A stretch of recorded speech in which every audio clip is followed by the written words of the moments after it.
GitHub Copilot is available for free to use now inside Visual Studio Code. That actually adds capability to Visual Studio Code to make it work like Cursor AI and Windsurf AI. Both Cursor AI and Windsurf AI are actually AI code editors. Visual Studio Code is just like a code editor. So GitHub Copilot adds agentic AI functionality to Visual Studio Code. If you see their pricing plan, it's free to use, but of course with a limited usage. And even their pro plan is only $10 per month, which is like half of the price of Cursor and Windsurf. In this video, I'll guide you how you can download and install Visual Studio Code and start using GitHub Copilot for free. Before we start, please do not forget to subscribe to this YouTube channel. Our goal is to reach 100,000 subscribers before 30th of June 2025. To download and install Visual Studio Code, make sure you come to this URL, which is code.visualstudio.com/download. Make sure that you download Visual Studio Code instead of using Visual Studio 2022 or 2019. Once you are on this page, and if you are using Windows, just click on this button. If you're using Mac, just click on this button. And if you're using Linux, just click on this button and just directly install this locally on your computer, and it will just download a file locally on your computer, something like this. And make sure that you click on download an unverified file, and this will actually download and install file locally on your computer. Once you have downloaded that file locally on your computer, just simply double click on this file and it will install Visual Studio Code on your computer. Next step, you need to simply just go to your search bar and look for Visual Studio Code, and it will be this blue icon, Visual Studio software installed on your computer. It's not this one, it's actually Visual Studio Code. Simply just open it, and this is how it will look like. Right now I have a project opened inside, but you can simply just open like file, open project, and then you can simply just name this empty directory something, and this is how it will look like. In here on top right, you can see these buttons, just like Cursor and Windsurf. You have used that. So Cursor and Windsurf are actually forks of Visual Studio Code. So simply just click on both of these buttons, this button and this button.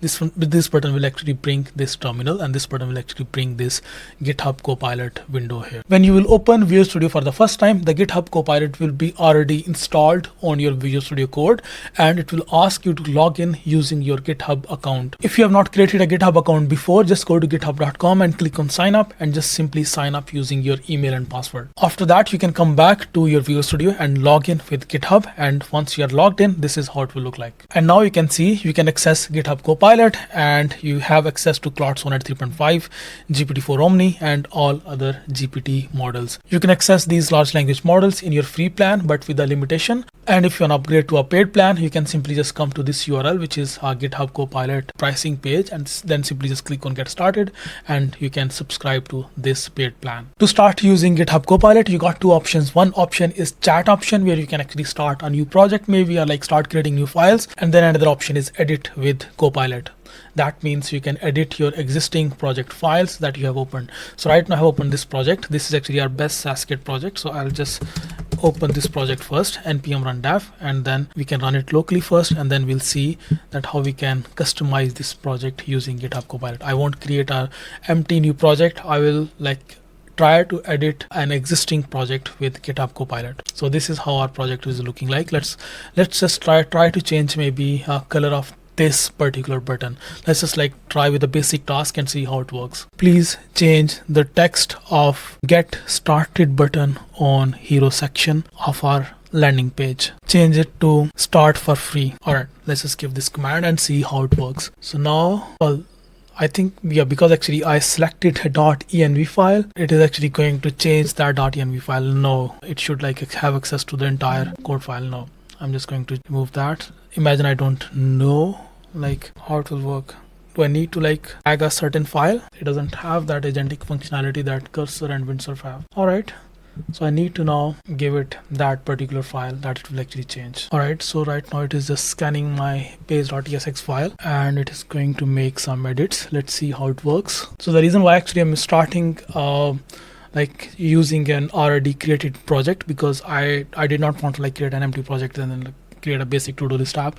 I wanted to like open an existing project and then make modifications and changings in that. So right now it is just like going through my entire code. The way it is working is different than Cursor and Windsurf, and I realized because I had to like tag page.tsx file first, and then it is actually going to check that page.tsx file only to make any changings. So now it is actually like scanning my entire page.tsx file. This is not an optimized way of using it. I recommend you, I mean, if you're still watching this video, so I recommend you using something like Klein. If you're using VS Code, so I recommend you using like something like Klein or Klein instead of using GitHub Copilot. Just go to my like last couple of videos on YouTube and you'll actually find a video about Klein or Klein. But yeah, I mean, GitHub Copilot is nice. Because I have used already, that's why actually I'm sharing that with you. So if you don't have too much experience with coding and if you don't want to like get involved with coding, so I think maybe GitHub Copilot is not for you. You can use agentic functionality of Cursor or Windsurf, or even like use something like Klein with Visual Studio Code instead of using GitHub Copilot. So right now it is just like going through the entire code and then making it of one button, which is not very optimized. I mean, it's taking ages right now to go through the entire page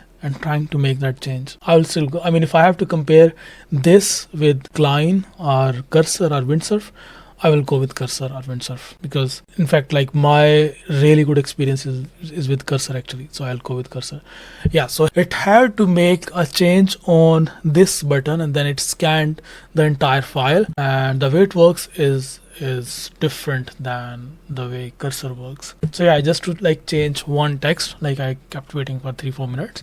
So yeah, the way it works is different. I mean, you have to tag one certain file in here in your chat, and then it will actually go through that file, scan that completely, and then modify that. If you are a programmer already, this is great tool for you. If you are not a programmer, maybe this is not the best agentic functionality that you want to use for any of these AI code editors out there. So I still recommend you using something like Cursor or Windsurf, because the way Cursor works and the way Windsurf works is very different than the way GitHub Copilot works. But yeah, of course, price is $10 less. But if you are learning to write code, then I recommend you using this, and it's cheaper as well if you're learning to write code. But if your sole purpose is to like just build something quickly, then Cursor is actually a better option than any other like native code editors. So yeah, GitHub Copilot is a nice tool if you're a programmer, and if you want to like just use it as your pair programmer, this is what it is called, AI pair programmer. So this is just like your extra pair of hands that is helping you to write and maintain code. But if you are not a programmer and if you're not a software developer, you want to like use some like full-fledged agentic functionality of Cursor or Windsurf, so I recommend you using Cursor or Windsurf, or like something like those kind of like native coding agents are used. And both Cursor and Windsurf are actually forks of Visual Studio Code. So I recommend you using Klein with Visual Studio. I have covered that in separate videos, so you can just like use Klein. They have like similar kind of functionality like Cursor. One thing that I noticed using Klein is it gets slower after like few iterations, after a few changings it will go slow. So still the real winner after, like, if you want to use like complete agentic functionality, if you don't want to like write code yourself, if you don't want to like create coding files and like set up projects yourself, if you want everything to be done by an AI agent, so Cursor is a true winner here. Cursor and Windsurf both are true winners here. GitHub Copilot still want you to like get involved, write code yourself, which is a really great thing if you're a programmer. But if your main aim is to like just quickly build something, so maybe like you can use Cursor. Yeah, this was it about today's video. I see you next video. Bye bye.